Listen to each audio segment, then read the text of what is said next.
I got to teach Matt to just start recording everything right off the bat because you lose all the gold. And then you get B-roll and bloopers, C-roll. outtakes. Saturday morning, Blade Show Day 2. Joe Watson, and also sharing a booth with Tracker Dan. And I don't think I've had a chance to talk to you at any shows. Not on video. We talk all the time. We've talked many times about doing many videos, but this is the first one. This is the first time we're doing one.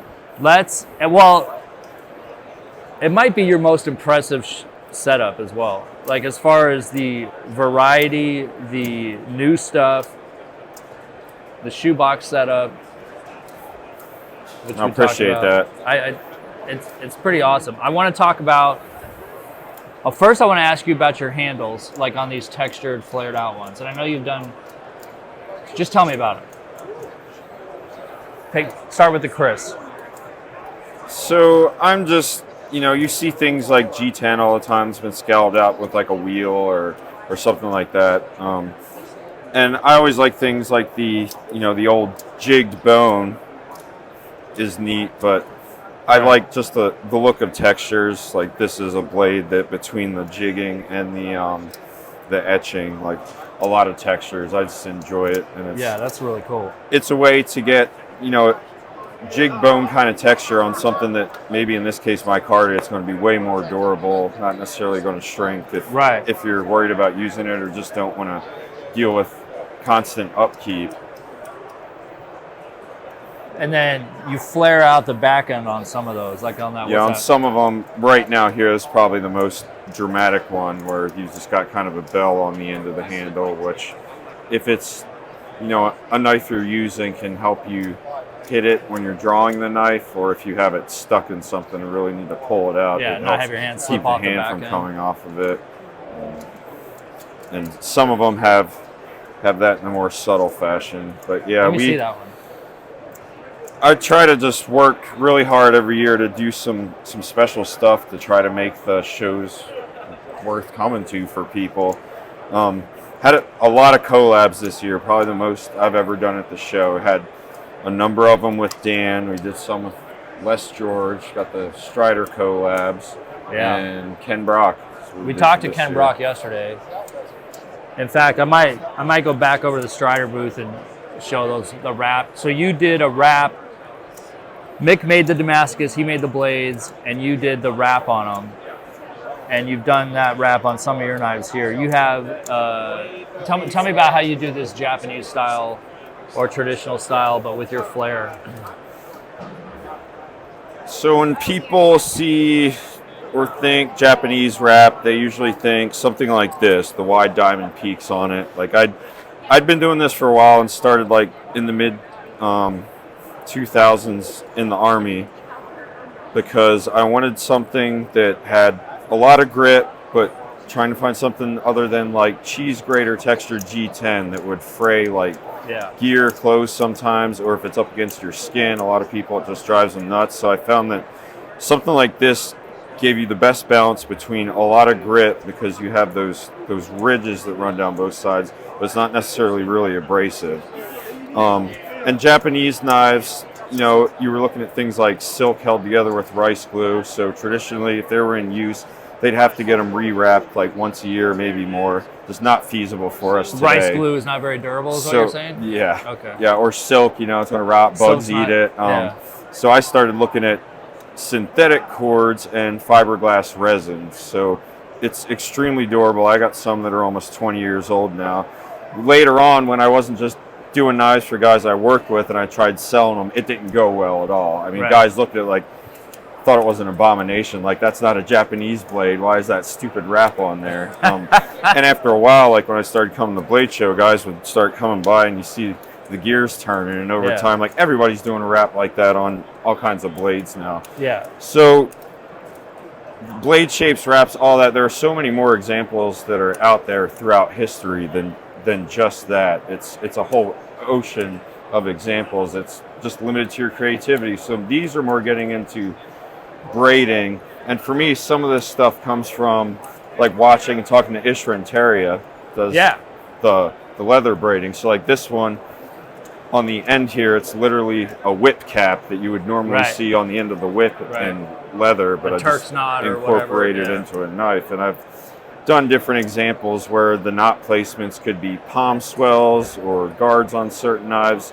This just works the same as like that pommel on the scales, just gives you a little bit of a bump on Something the to end there. index, something to hold on to. And yeah. some of these, you're getting into, instead of like that would be one strand. Some of these are getting up to 4 strands and sort of more braiding than necessarily That's wrapping.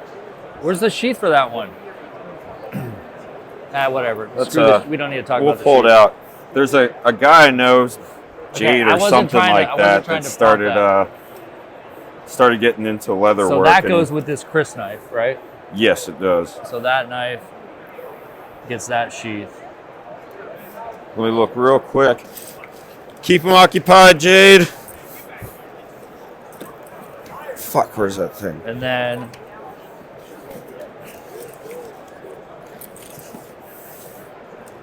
tell me about the Fuck. polish Alright, you're doing. I gotta dig some more. Yeah, don't worry about it. The So- polish you're doing on these blades, like the one you just had out, the one with the Turk's wrap on the back. Yeah, You don't do a lot of high polish blades. no, I don't do a lot of mirror polishes, and in video it's probably gonna look terrible because it's got dust and oil on it right now. But Yeah.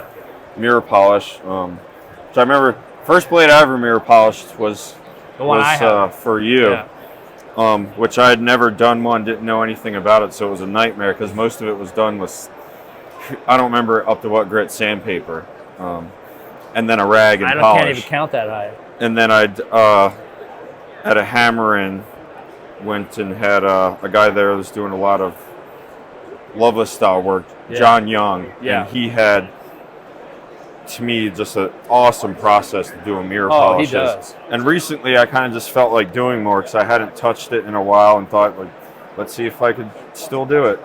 Yeah, that's pretty. And the mirror polishing is tough because you could certainly do something like go to town on a buffer with a bunch of different grits, and at the end, you're going to end up with something that just looks like melted. Yeah, you're all gonna the melt all lines the are going to lines. be wavy Yeah. and washed out and around. It's gonna look like a used bar of soap. Yeah. So I try to still minimize my time on the actual buffer to try and keep Dude, I didn't the even see line that sharp. blade, Ryan. Yeah.